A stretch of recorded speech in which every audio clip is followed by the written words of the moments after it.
A&A Solar Shop po pala, bigay kami ng tips kung paano nyo patataasin yung LVD nitong Misla sa 12 volts and 24 volts. Ang pinaka-deepest kasi na LVD nito is 12 volts sa 12 volt system, and then sa 24 volts naman ay 24 volts.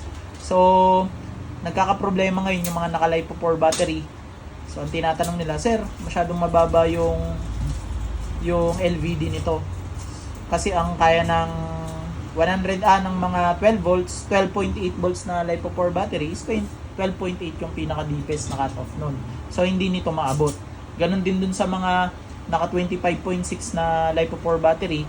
So, kung ang stock na setting, pinaka-deepest setting to is 24 volts, kung isi-set nila yun dun, so, madi-discharge nga yung battery nila.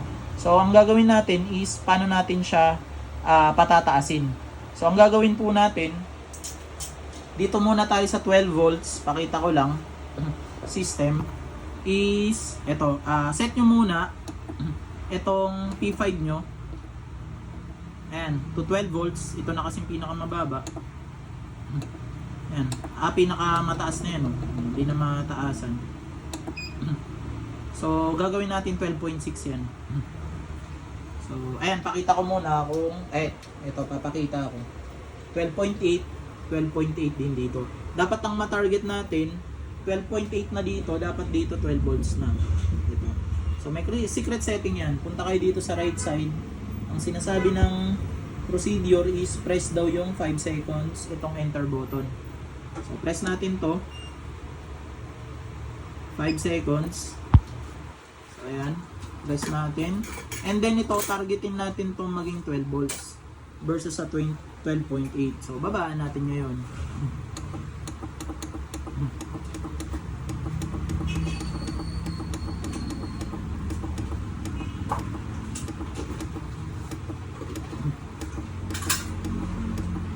Babaan natin. Ayun na, 505 ang pinaka mababa na. Ayun, 505. So, mga 506. Restart muna natin.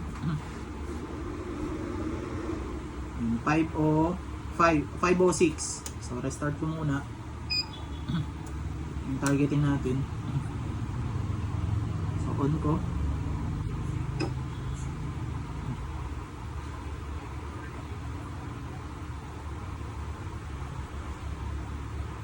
So, hintay natin. Mag-on. Then, taasan muna natin to. 506 yung reading natin kanina. So, press 5 seconds. Baan natin. 506. Baka sumobra tayo.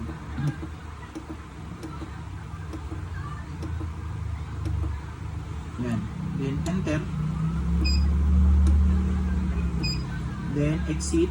Press 5 seconds. Yan. So, ibig sabihin, babaan natin to ng 12.8, dapat mag-cut. At least mag-cut siya. Ayan o. 12.8, error 01. So, ibig sabihin, nag-cut siya sa 12.8. So, ganun lang gagawin nyo. So, sa may mga misla, ayan, babaan natin ulit.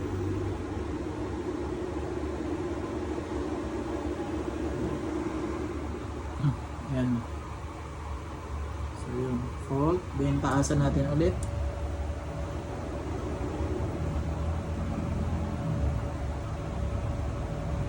So, ayan. May output siya. Ang problem lang is, hindi na ngayon parehas yung voltage dito.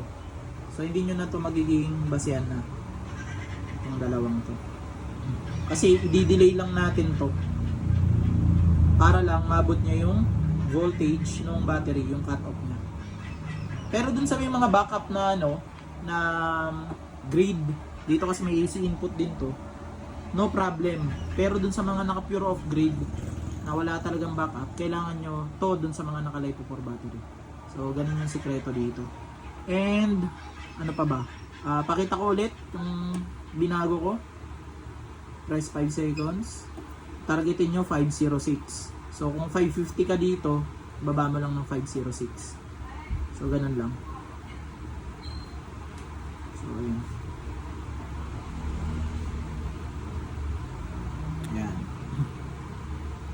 So ibig sabihin may difference sila na 12.8 volts. So yun po yung difference. Sa 24 volts na ganito, ganun din. Yung targetin nyo na voltage dito sa may right side nyo. Around 506. So mga ganun. So yun po, maraming salamat, A&A Solar Shop po.